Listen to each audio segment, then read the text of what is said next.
বিসমিল্লাহির রহমানির রহিম। দ্বাদশ শ্রেণীর ছাত্রীবৃন্দ, অভিভাবকবৃন্দ ও আমার প্রাণপ্রিয় সহকর্মীবৃন্দ, আসসালামু আলাইকুম। প্রিয় ছাত্রীবৃন্দ, আশা রাখি তোমরা যে যেখানেই আছো সুস্থ আছো, ভালো আছো, নিরাপদে আছো। আমি আজ আবার তোমাদের অনলাইন ক্লাসে স্বাগতম জানাচ্ছি। ইতিমধ্যে আমরা প্রথম অধ্যায়ের অনেক কিছু আলোচনা করেছি, অল্প কিছু বাকি আছে, সেগুলো আমরা আজকের আলোচনা করব। আজকে যতটুকু আলোচনা করব এটুকু কিন্তু গুরুত্বপূর্ণ, তোমাদেরকে মনোযোগ সহকারে বুঝতে হবে। তো এসো আমরা কথা না বাড়িয়ে আমরা আলোচনায় চলে যাই। আমি ইতিমধ্যেই বোর্ডে লিখে ফেলেছি ব্যবস্থাপনার বিভিন্ন স্তর। এই ব্যবস্থাপনার বিভিন্ন স্তর কি? কোনো প্রতিষ্ঠানে মানব সম্পদ একই স্তরে অবস্থান করে না। মানব সম্পদের যোগ্যতা, দক্ষতা, অভিজ্ঞতা, গুণাবলী ইত্যাদি, ক্ষমতা ইত্যাদি নানাবিধ কারণে বিভিন্ন স্তরে তারা অবস্থান করে। আর এই যোগ্যতা, দক্ষতা, অভিজ্ঞতা এই তারতম্যের কারণেই ব্যবস্থাপনার স্তরকে বিভিন্ন শ্রেণীতে বিভক্ত করা হয়েছে। সাধারণত ব্যবস্থাপনার স্তরকে তিনটি শ্রেণীতে বিভক্ত করা হয়েছে। এসো আমরা দেখি সে স্তরগুলো কি কি। সে স্তরগুলো হচ্ছে ব্যবস্থাপনার বিভিন্ন স্তর, তিনটি স্তরে ভাগ করা হয়েছে। একটা হচ্ছে শীর্ষ বা উচ্চ স্তরীয় ব্যবস্থাপনা, মধ্যস্তরীয় ব্যবস্থাপনা, প্রথম পর্যায়ের বা নিম্ন স্তরীয় ব্যবস্থাপনা। আমরা একটু আলোচনা করি শীর্ষ বা উচ্চ স্তরীয় ব্যবস্থাপনা কি। যে স্তরে প্রতিষ্ঠানের পরিকল্পনা, নীতি নির্ধারণ, সিদ্ধান্ত গ্রহণ। তোমরা মনে রাখবা, যে স্তরে একটা প্রতিষ্ঠানের পরিকল্পনা, নীতি নির্ধারণ, সিদ্ধান্ত গ্রহণ ইত্যাদি ইত্যাদি করা হয়ে থাকে, অর্থাৎ এই সমস্তগুলো প্রণয়ন করা হয়ে থাকে, সেই স্তরটাকেই বলা হয় উচ্চ স্তরীয় ব্যবস্থাপনা। এইখানে একটা প্রতিষ্ঠানের পরিকল্পনা অনেক ভবিষ্যতে কোন কাজ কখন কিভাবে করা হবে, কার দ্বারা করা হবে, কে করবে, কত সময় করবে, এটা নীতি কি, সিদ্ধান্তটা কি হবে, এইটা যে স্তরে নেওয়া হয় সেই স্তরটাকেই বলা হয় টপ লেভেল ম্যানেজমেন্ট বা শীর্ষ বা উচ্চ স্তরীয় ব্যবস্থাপনা। আশা রাখি তোমরা বুঝতে পারছো এখানে কারা অবস্থান করে। এইটুক যদি তুমি মনে রাখতে পারো তাহলে চলবে। এখানে মালিক পক্ষ, পরিচালনা পর্ষদ, তারপরে আছে চেয়ারম্যান। সাধারণত এরা এই উচ্চ স্তরে, কোনো প্রতিষ্ঠানের উচ্চ স্তরে অবস্থান করে। এরাই একটা প্রতিষ্ঠানের পরিকল্পনা প্রণয়ন করেন, এরা একটা প্রতিষ্ঠানে কিভাবে চলবে সেই নীতি নির্ধারণ করেন এবং এরাই সব কিছু সিদ্ধান্ত গ্রহণ করেন। এখন এখান থেকে দেখো, যদি প্রশ্ন থাকে, এখান থেকে প্রশ্ন থাকে যে একটা উদ্দীপক দেওয়া থাকবে, উদ্দীপকের মধ্য থেকে তোমাকে জানতে চাওয়া হইবে কোন স্তরের ব্যবস্থাপক। তখন তুমি বুঝে ফেলবে, যদি সংজ্ঞা তিনটে জানতে পারো তুমি ভাগ করে বুঝতে পারবা যে এটা উচ্চ স্তরীয় ব্যবস্থাপনা। এখানে কারদের কথা বলা হয়েছে, যদি মালিক পক্ষ থাকে, পরিচালনা পর্ষদ থাকে বা চেয়ারম্যান থাকে, তারা কি করলো এইটা দেখে তুমি বুঝে ফেলবা। তখন দেখবে কোন স্তরে অবস্থান করে, উচ্চ স্তরে অবস্থান করে। এখন উচ্চ স্তরীয় ব্যবস্থাপনাটা কি তার একটু ব্যাখ্যা তুলে ধরলেই উত্তরটা হয়ে যাবে। এই হলো উচ্চ স্তরীয় ব্যবস্থাপনা। এরপরে আসো মধ্যস্তরীয় ব্যবস্থাপনাটা কি, mid level management. Mid level manager বা ম্যানেজমেন্ট এটা কি? যে স্তরে এই উচ্চ স্তরীয়, এইটার সাথে লক্ষ্য রাখবা, যে স্তরে উচ্চ স্তরীয় পরিকল্পনাগুলো অন্যদের দ্বারা বা নিম্ন স্তরের লোকদের দ্বারা পরিকল্পনাটাকে বাস্তবায়ন করিয়ে নেওয়া হয়, সেটাকে বলা হয় মধ্যস্তরীয় ব্যবস্থাপনা, মিড লেভেল ম্যানেজমেন্ট। এই এই জায়গায় কারা অবস্থান করে? এখানে মহাব্যবস্থাপক থাকেন, বিভাগীয় ব্যবস্থাপক থাকেন, শাখা ব্যবস্থাপক থাকেন। এরা নিম্ন স্তরের লোকজনদেরকে দিয়ে উচ্চ স্তরের যে পরিকল্পনা নেওয়া হয়, যে সিদ্ধান্ত নেওয়া হয়, সেই পরিকল্পনা বা সিদ্ধান্ত বাস্তবায়ন করান নিম্ন স্তরের লোকজনদেরা। এরা নিম্ন স্তরের লোকজন এদের কাছে জবাবদিহি করে। এরা মূলত কাজকর্ম এটাকে বন্টন করে দেন, ভাগ ভাগ করে দেন। খুব ছোট্ট ছোট্ট কথা, কেমন? তো এমআই ক্লিয়ার যে মধ্যস্তরীয় ব্যবস্থাপনা, উচ্চস্তরীয় ব্যবস্থা আলোচনা করলাম। আর একটা হচ্ছে প্রথম পর্যায়ের বা নিম্ন স্তরীয় ব্যবস্থাপনা। এটা কি? প্রথম পর্যায়ের বা নিম্ন স্তরের ব্যবস্থাপনা হচ্ছে যে স্তরে শ্রমিক কর্মীগণ বা মাঠ পর্যায়ের কর্মীগণ পরিকল্পনাটাকে বাস্তবায়ন করে, তাদেরকে বলা হয় নিম্নস্তরীয় বা প্রথম পর্যায়ের first or lower level management. তাদেরকে বলা হয় নিম্নস্তরীয় ব্যবস্থাপক ব্যবস্থাপনা। তো এখন এখানে আসো, দেখো কারা কারা এই স্তরে আছে। সুপারভাইজার, তত্ত্বাবধায়ক, কোয়ালিটি কন্ট্রোলার আর ফোরম্যান। এরা এই কথাগুলো তোমাদের মনে রাখতে হবে। উদ্দীপকের মধ্যে যদি তুমি দেখতে পাও যেরকম সুপারভাইজার, তত্ত্বাবধায়ক, কন্ট্রোলার, ফোরম্যান, এদের কোনো নাম থাকে, তখন তুমি বুঝে ফেলবা যে এটা নিম্নস্তরীয় ব্যবস্থাপনা।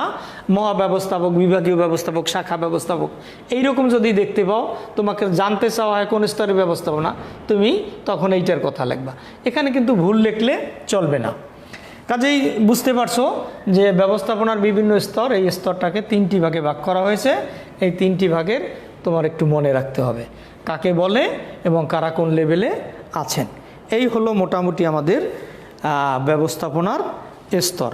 এসো আমরা আরেকটু সামনে যাব, সেটা হচ্ছে, এটা একটু মুছে নিই আমি।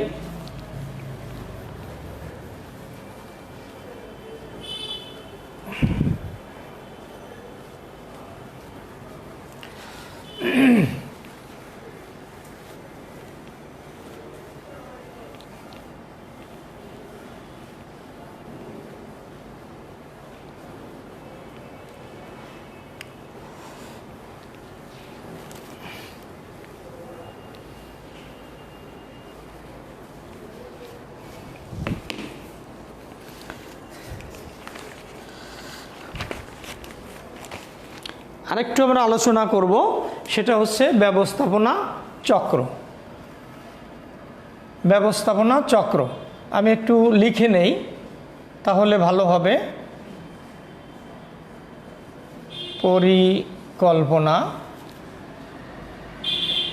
তোমরা একটু লিখে নাও। পরিকল্পনা,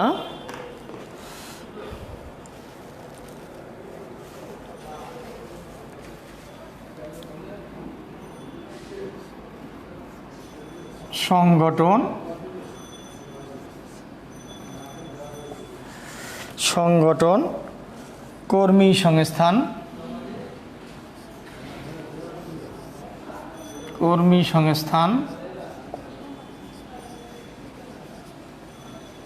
তারপরে আসো নির্দেশনা,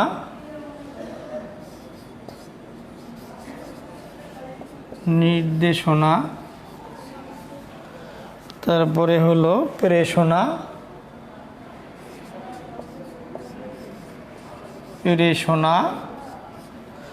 এরপরে আসো সমন্বয় সাধন,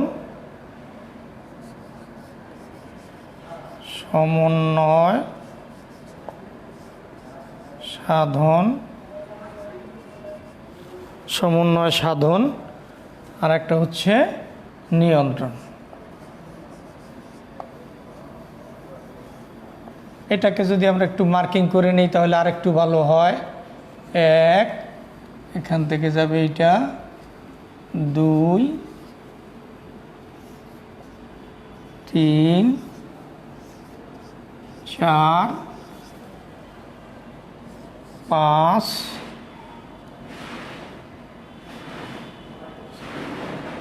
6 এবং 7। এটা হলো ব্যবস্থাপনা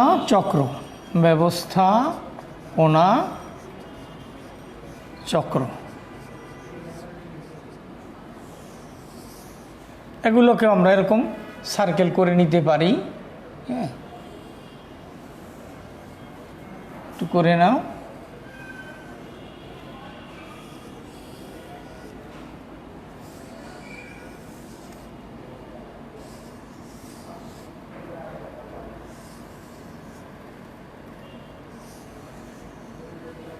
ব্যবস্থাপনা চক্র এই সম্পর্কে তোমাদের সাথে আলোচনা করেছি, শুধু এটা যে ব্যবস্থাপনা চক্র এইটা তোমাদের বোঝানো হয়নি।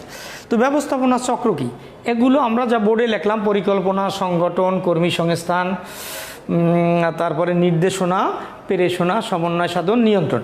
ব্যবস্থাপনার কার্যাবলী তোমাদের মনে আছে, সেখানে আমি আলোচনা করেছিলাম কেমন, যে ব্যবস্থাপনার এগুলো সমস্ত কার্যাবলী, অর্থাৎ ব্যবস্থাপনার মৌলিক কার্যাবলীগুলো অবিরাম প্রক্রিয়ায় চলতে থাকে, এটাকে বলা হয় ব্যবস্থাপনা চক্র।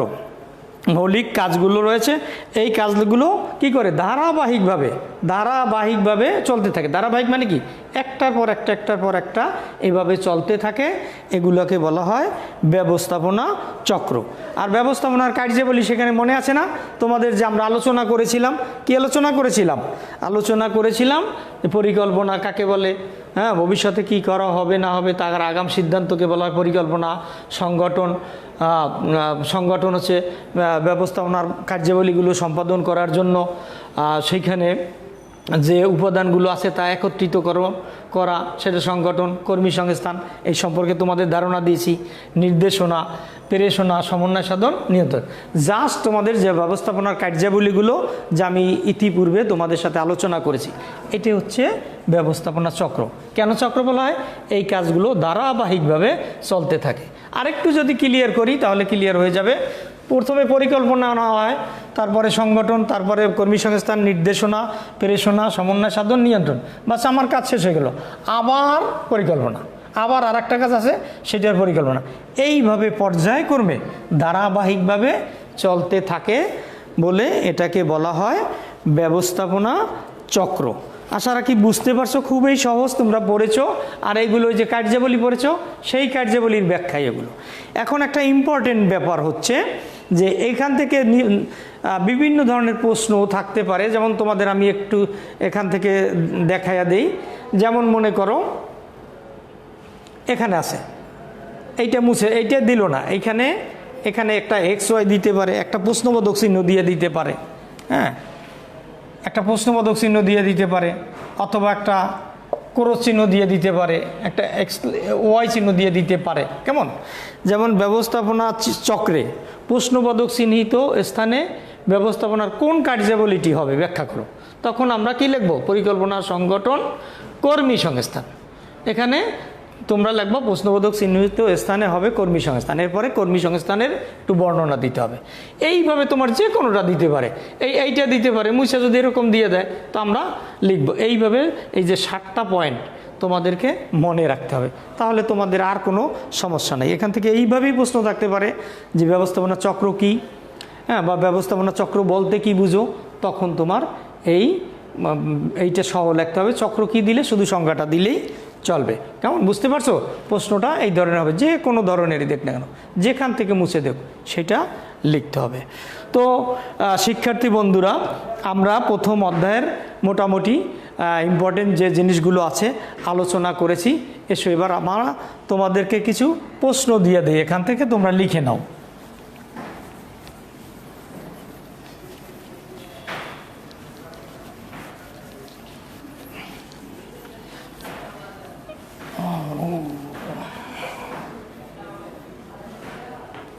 তোমরা একটু প্রশ্নগুলো লেখো, আমি লেখাই দিই। প্রথম অধ্যায়ের জ্ঞানমূলক কিছু প্রশ্ন দেই, লিখে নাও।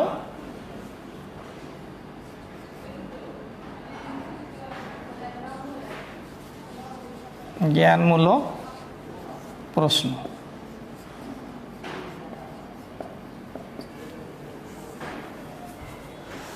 লেখো। এই প্রশ্নগুলো তোমরা বাসায় সলভ করবে। কেমন, 1 ব্যবস্থাপনা কি, 2 ব্যবস্থাপক কে, 3 ব্যবস্থাপনা চক্র কি একটু আগে দেখাইছি তোমাদের, এইটা ব্যবস্থাপনা চক্র কি, এই সমস্ত প্রশ্নে শুধু কাকে বলে লেখলেই চলবে। 4 ব্যবস্থাপনার স্তর কি, এটাও আজকে দেখাইছি। ব্যবস্থাপনার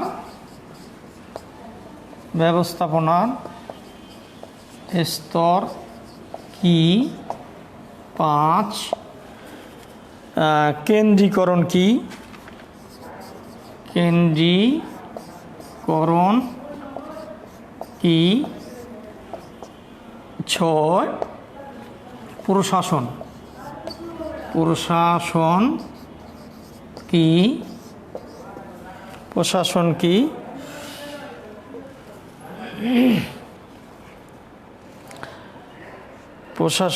কি। বৈজ্ঞানিক ব্যবস্থাপনার জনক কে, বৈজ্ঞানিক ব্যবস্থাপনার জনক কে। তারপরে দেখো বৈজ্ঞানিক ব্যবস্থাপনার জনক কে, এফ.ডব্লিউ. টেলর।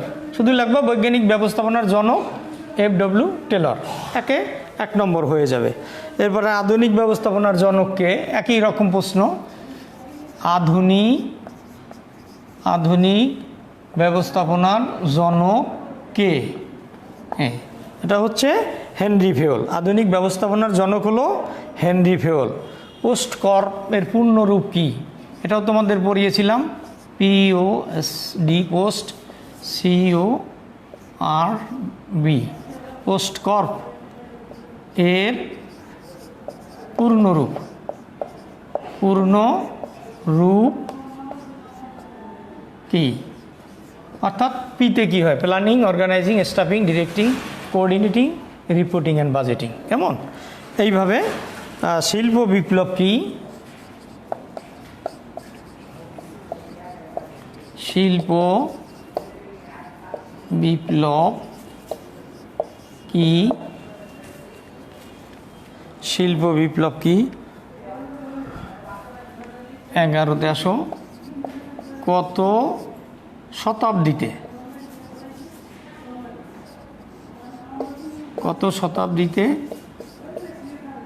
শিল্প বিপ্লব হয়, কত শতাব্দীতে শিল্প বিপ্লব হয়। অষ্টাদশ ও ঊনবিংশ শতাব্দীতে। খুবই ছোট্ট কথা। কত শতাব্দীতে শিল্প বিপ্লব হয়, মানে সমন্বয় সাধন কি, সমন্বয় সাধন কি। ব্যবস্থাপনার সর্বশেষ কাজটি কি, নিয়ন্ত্রণ। আজকেও দেখাইছি তোমাদের সর্বশেষ কাজটি কি। আর একটা প্রশ্ন দেই, একটা হচ্ছে প্রেষণা কি, লিখেন 14। প্রেষণা কি। হ্যাঁ না যাব না, শেষ করতেছি, আরও আছে কিন্তু আমার তো সময় কেটে যাওয়া, কথা বলো কেন। আচ্ছা, তো হলো শিক্ষার্থীবৃন্দ, এই জ্ঞানমূলক প্রশ্নগুলো, এই প্রশ্নগুলো পড়া তোমার কত, এখানে 14টা প্রশ্ন দিয়েছি, আমার মনে হয় 14 মিনিটের কাছে। একটু যদি গুছিয়ে নিতে পারো, পড়াশোনা অত কঠিন না। কেমন, তো তোমাদের জন্য একটা সংবাদ আছে, সেটা বলতেছি। সংবাদটি হলো আগামী 22 তারিখে তোমাদের খাতা, 21 এবং 22 তারিখে খাতা দেওয়া হবে। 22 তারিখ 10টায়, 22 তারিখে আসো। 22 তারিখ 10টার সময় তোমরা যে প্রথম পিরিয়ডিক্যাল পরীক্ষা দিয়েছিলে, সে পরীক্ষার খাতাগুলো তোমাদেরকে দিয়ে দেওয়া হবে। এগুলো তোমরা সংগ্রহ করে দেখো কোথায় কোন ভুল ত্রুটি আছে। তো আমি আর সামনের দিকে আগাচ্ছি না, এখানে আমার ক্লাসটা শেষ করতে হচ্ছে। সবাইকে ধন্যবাদ জানিয়ে এবং সবাই ভালো থাকো, সুস্থ থাকো, এই আশাবাদ ব্যক্ত করে এখানে শেষ করছি। আল্লাহ হাফেজ।